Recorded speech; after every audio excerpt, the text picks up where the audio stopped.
Hello, everyone. I want to take a minute and thank everybody personally for your prayers, your support, your kind words. I couldn't make this without you. Um, well, I couldn't make it. I couldn't made it without God either, because He's the one that gives me strength.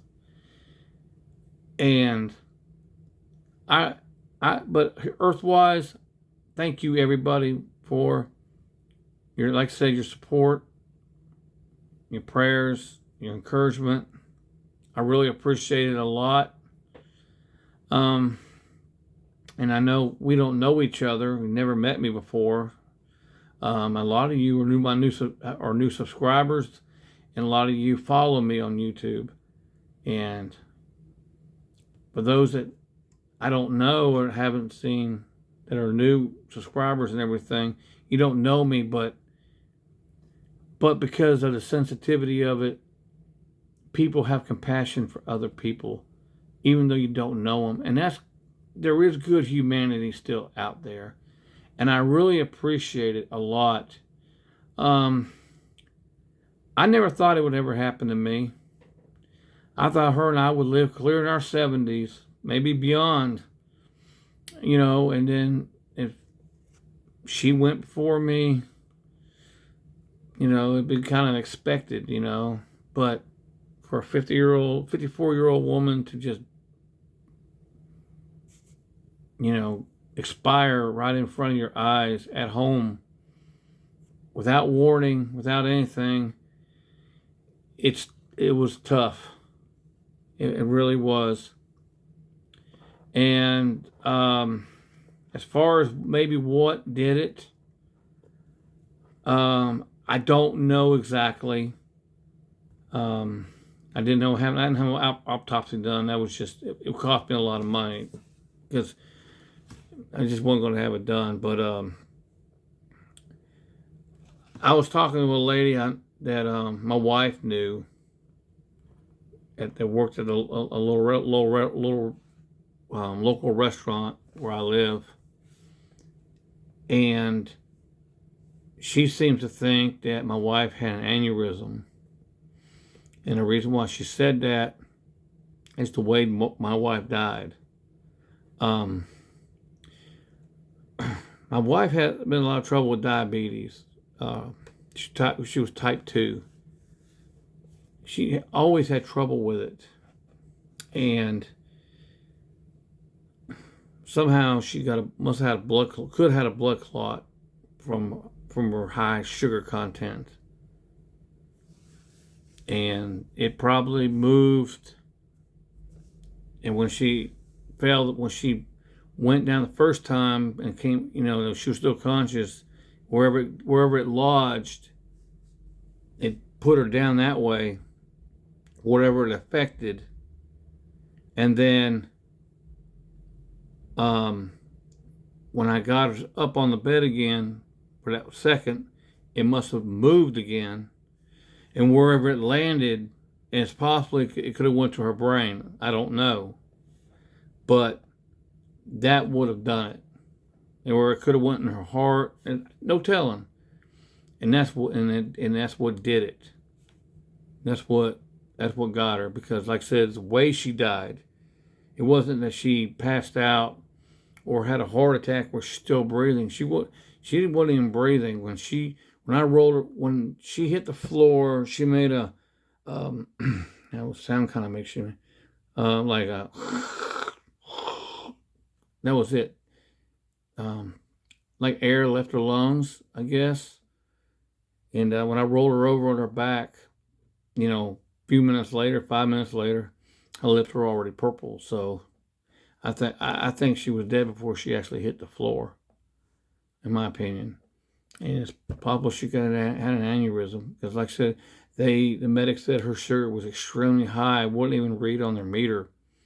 So it had to be well over 600, well over 600 on her blood sugar count. So anyway, but I'm doing fine now. Today was May 5th, and we had the funeral earlier today. Um, it was hard, um, but I made it through it. Uh, I cried over her body after, after one last look. I'm not ashamed to admit it. I cried like a baby, you know. So, but I'm gonna move on. Life still goes on. Um, God gave me her. God will give me somebody else. I'll wait on Him. And that one day I'll cross paths with her, whoever it may be. I don't know. But she may not take her place, but she'll be able to fill her space. Because she'll never take her place, but she'll be able to fill her space. So I'm waiting for that day. And that day will come. It's going to come. I'm still young. I'm 52 years old. Still got some life left in me. So I'll be waiting. I'll cross paths with the mystery woman. So, yeah, that's about it. It was getting a little used to living by myself because I've never lived by myself. I lived at home, and then I was about 22. I lived at home until I was about 22, and then I moved out about a few days before my wife and I got married, and then and now this happened. So it was kind of like the opposite what most people would experience. Most people, they move out, they get a job, and then they find a spouse or whatever. But mine's kind of like then you got the road ahead of you. Most people live to be retirement age and beyond. But my situation was the opposite. We started out married, so I just had a place for a couple of days, then we got married. But now it's like the opposite. Now it's, instead of having that call that blank spot, so to speak, early in your life, then you find somebody. I found somebody, married her, but now I got a blank space in front of me. Got that blank road ahead of me now. Now that's got to be filled up, and got to find some, I'll find someone else eventually. So I'm not going to be them type people that, I'm 52 years old, I can't find no woman, because it's kind of like when you get, especially getting around my age, you can't buy the new car anymore. You're gonna want a used one, so to speak, in a analogy, in a I don't know what you would call it. And yeah, kind of an example like that, too old to find a new one, unless you find some woman close to your age, never been married. That'd be the only way. But you're gonna find a woman that's, naturally, when you get up this age, everybody's got a past, and with nothing wrong with that. I got a past, and somebody else is and a woman that I do meet is gonna have a past. But no biggie, right? As long as they had a respectable past and not a a bad past, criminal past or whatever, or just maybe divorced. That's most of the time you're gonna find women like that, because that's just the way it is. I mean, and like I said, unless their spouse died early on, or they just got divorced, that's the kind of people you're gonna find. Unfortunately, but that's just the way life is. But I don't want to keep rambling, but that's where I'm at right now.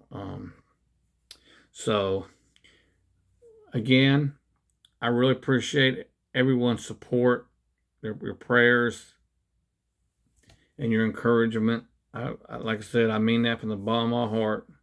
Y'all just don't know. And I really appreciate it, everybody. I really do. Before I end this video, I'm having her cremated, and my wife really loved the beach a lot. I always took her to the beach, so I'm gonna take her ashes at some point and take her to. I don't live far from Florida, about 3 hour drive. So, and I'm gonna take her ashes down there on the beach somewhere where they don't, and spread her ashes on the beach, because she liked to be there. So I think it's a wonderful thing to do. I'm not going to spread her ashes in some record store or some record fair or nothing like that, because I get in trouble for that. She wouldn't like it anyway. But anyway, I just want to laugh about that. But that's what I want to do. That's where she liked to be. So I think I'll just respect her wishes and do that. And I think that'd be nice. I really do. So anyway, again, thanks everybody for your support. I really appreciate it a lot. I'll be back to making videos again soon, so just look out for that. I'm gonna still take some time off from making Beatle videos and whatnot. Trying to get stuff around here done. I'm just trying to dispose of a lot of her belongings, and just kind of like starting over, just in a different way. So thanks everyone again. God bless y'all. See you again on a new music video probably next week or something like that. So y'all take care. See you again soon.